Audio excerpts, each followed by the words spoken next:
dumating na sa bansa at sumuko na sa PNP CIDG ang dating general na sinasangkot sa kontrobersyal na 990 kilos shaburida.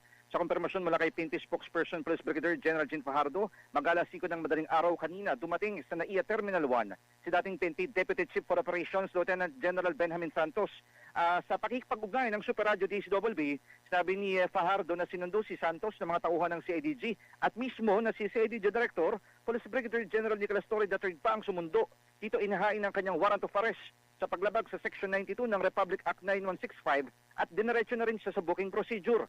Sinabi naman ni Fajardo na agad dinala sa Manila RTC si Santos at doon na rin naglagak ng piyansa. Matatanda na kabilang si Santos sa 30 na police officers na inakasuhan na sangkot sa pagtatanim ng ebidensya na nagugat sa ikinasang bypass operation sa isang lending office sa Tondo, Maynila kung saan nakumpiska ang naturang mga shabu noong 2022. Samantala, dahil sa pagsuko ni Santos, 7 taon